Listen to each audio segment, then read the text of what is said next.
Assalamualaikum warahmatullahi wabarakatuh. Saya atas nama Kurnia, kelas M23G, NIM 1057211307073. Di sini saya akan menjelaskan mengenai materi yang dibahas selama satu semester. 1. Konsep dasar manajemen. Manajemen adalah suatu proses saat suatu kelompok orang bekerja sama mengarahkan orang lainnya untuk bekerja mencapai tujuan yang sama atau misi dan 12. Manajemen adalah suatu proses bekerja sama dengan dan melalui lainnya untuk mencapai tujuan organisasi dengan efektif dan secara efisien menggunakan sumber daya yang terbatas di lingkungan yang berubah-ubah. Kreitner. Jenis-jenis manajemen. Manajemen dapat dikelompokkan berdasarkan tingkatan dan bidangnya. Berdasarkan tingkatannya, manajemen terdiri dari 1. Manajemen tingkat bawah, first line. 2. Manajemen menengah, middle, dan 3. Manajemen tingkat atas, top. Berdasarkan bidangnya, secara umum manajer dapat dikelompokkan ke dalam 2 pengelompokan. 1. Manajemen umum, general, dan 2. Manajemen fungsional. Manajemen fungsional dapat dikelompokkan berdasarkan bidangnya. 1. Manajemen pemasaran, 2. Manajemen keuangan, 3. Manajemen operasi, 4. Manajemen sumber daya manusia, personalia, dan 5. Manajemen lainnya. Proses manajemen. Proses manajemen mencakup kegiatan perencanaan, pengorganisasian, pengarahan, dan pengendalian. Kata proses ditambahkan untuk mengartikan kegiatan yang dilakukan dengan cara sistematis dan kegiatan tersebut dilakukan oleh manajer pada semua tingkat. A. Perencanaan atau planning. Perencanaan berarti kegiatan menetapkan tujuan organisasi dan memilih cara yang terbaik untuk mencapai tujuan tersebut. B. Pengorganisasian atau organizing dan staffing. Tahap berikutnya adalah pengorganisasian. Perorganisasian dapat diartikan sebagai kegiatan mengordinasi sumber daya, tugas, dan otoritas di antara anggota organisasi agar tujuan organisasi dapat dicapai dengan cara yang efisien dan efektif. C. Pengarahan atau leading. Setelah struktur organisasi ditetapkan, orang-orangnya ditentukan. Langkah selanjutnya adalah membuat bagaimana orang-orang tersebut bekerja untuk mencapai tujuan organisasi. D. Pengendalian atau controlling. Elemen terakhir proses manajemen adalah pengendalian. Pengendalian bertujuan melihat apakah kegiatan organisasi sesuai dengan rencana. E. Proses manajemen dalam praktik. Gambar proses manajemen di muka menunjukkan urutan proses manajemen secara teoretis. Semua manajer melakukan 4 fungsi yang telah dibicarakan: planning, organizing, leading, dan controlling. Meskipun demikian, dalam praktik gambaran semacam itu tidak begitu terlihat. Seringkali kita melihat kegiatan manajer yang sibuk ke sana kemari yang sepertinya tidak punya waktu untuk berpikir dan merencanakan sesuatu dengan tenang. Peranan manajerial atau managerial role. Pada bagian di muka kita melihat bahwa pada praktiknya manajer bergerak tidak sesuai dengan urutan proses manajemen. Proses manajemen lebih bersifat interaktif. Henry Mintzberg melakukan pengamatan sehari-hari mengenai perilaku manajer.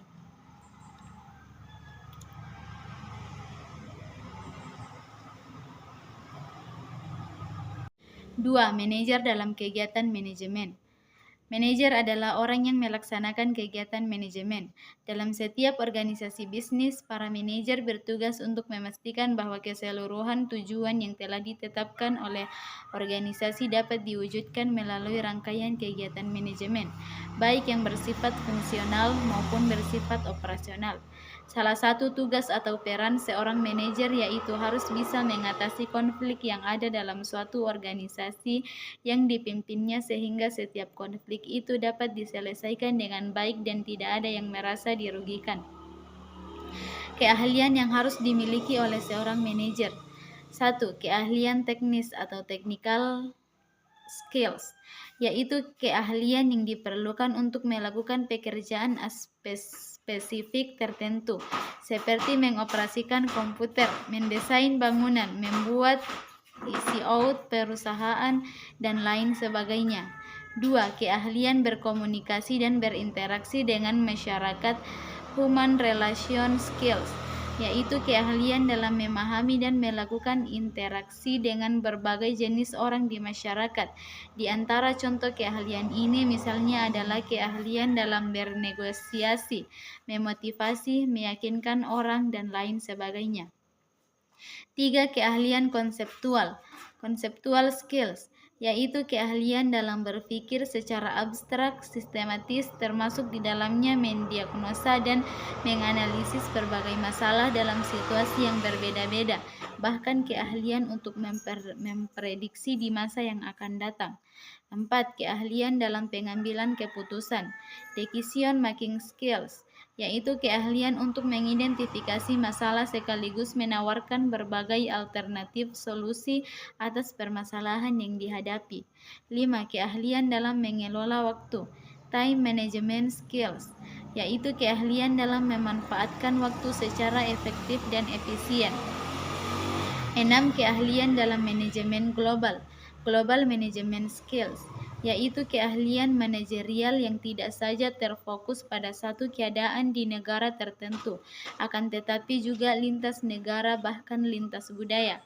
7. Keahlian dalam hal teknologi, technological skills, yaitu keahlian manajerial dalam mengikuti dan menguasai berbagai perkembangan teknologi yang terjadi. Peran-peran manajer. 1. Peran interpersonal, yaitu hubungan antara manajer dengan orang yang ada di sekelilingnya, meliputi figurehead, pemimpin simbol sebagai simbol dalam acara-acara perusahaan. 2. Leader atau pemimpin, menjadi pemimpin yang memberi motivasi para karyawan bawahan serta mengatasi permasalahan yang muncul. 3. Liaison atau penghubung, menjadi penghubung dengan pihak internal maupun eksternal yang timbul.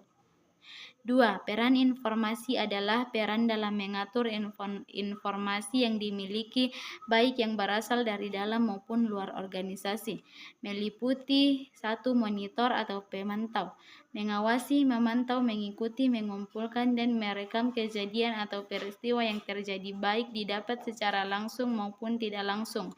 2. Diseminator atau penyebar, menyebar informasi yang didapat kepada para orang-orang dalam organisasi, spokesperson atau juru bicara, mewakili unit yang dipimpinnya kepada pihak luar.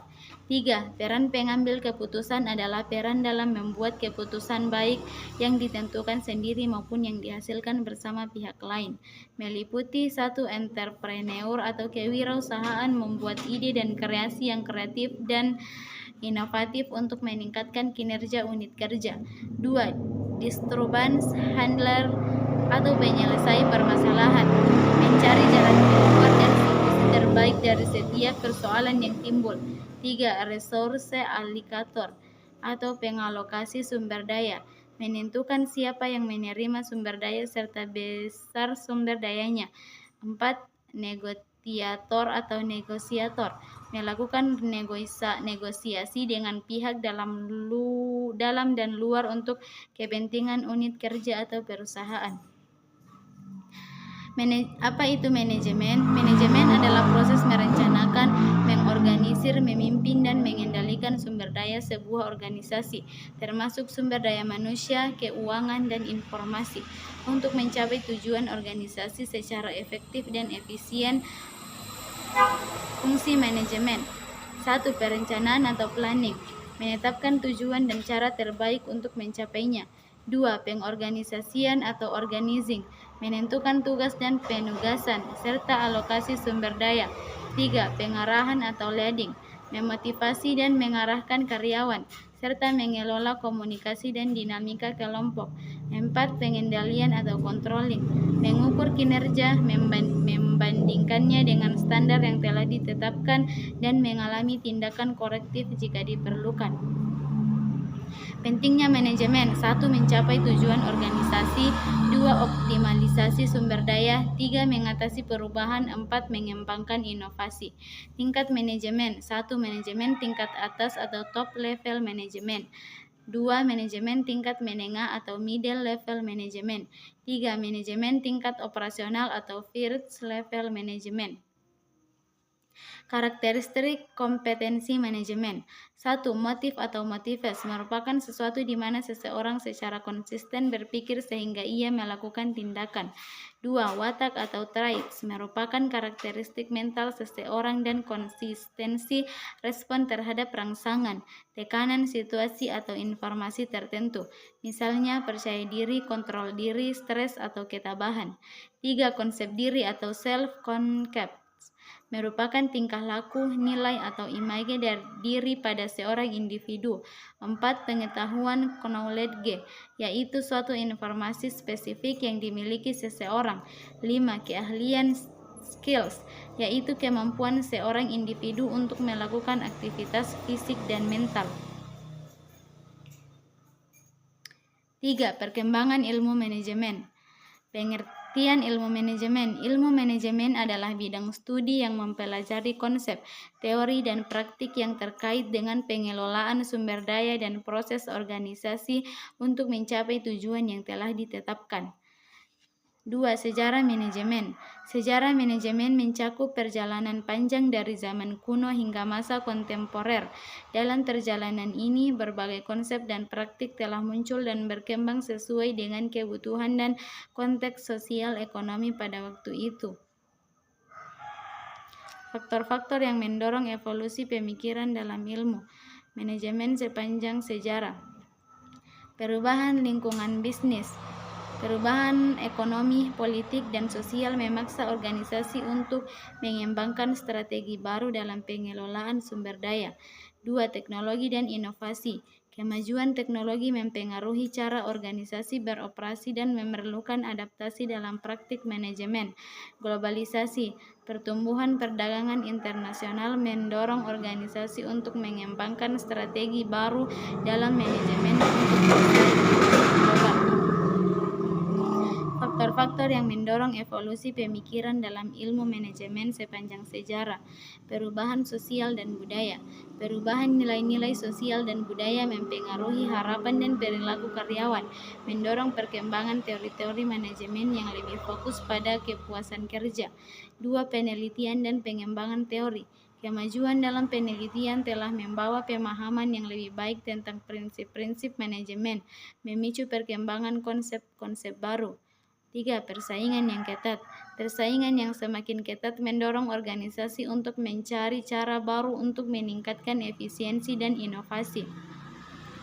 Jenis-jenis teori manajemen. 1. Teori klasik. 2. Teori birokrasi. 3. Teori hubungan manusia. 4. Teori sistem. Jenis-jenis teori manajemen.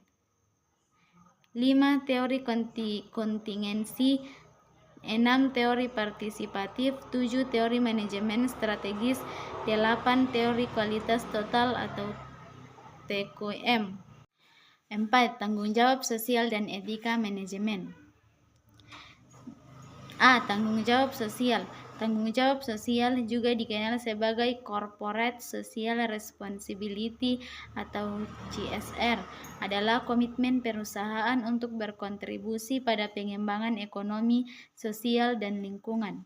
Dalam definisi yang lebih luas, tanggung jawab sosial melibatkan perusahaan dalam inisiatif dan kegiatan yang memberikan manfaat sosial dan lingkungan yang positif. Tujuan utama tanggung jawab sosial adalah untuk meningkatkan kualitas hidup masyarakat, melindungi lingkungan, dan meningkatkan reputasi perusahaan. B. Etika manajemen. Etika manajemen pada gilirannya adalah aplikasi prinsip-prinsip moral dan nilai-nilai etis dalam keputusan dan perilaku bisnis. Etika manajemen mempertimbangkan implikasi sosial dan moral dari keputusan bisnis dan berfokus pada mencapai tujuan bisnis dengan cara yang etis dan berkelanjutan. Dalam definisi yang lebih spesifik, etika manajemen melibatkan perusahaan dalam mengenali dan menghormati kebutuhan dan hak-hak berbagai pemangku kepentingan, serta mempertahankan integritas dan reputasi perusahaan. Tanggung jawab sosial dan etika manajemen. 1. Membangun reputasi. Perusahaan yang menjalankan tanggung jawab sosial dan etika manajemen yang baik cenderung memiliki reputasi yang baik di mata masyarakat. Ini dapat meningkatkan citra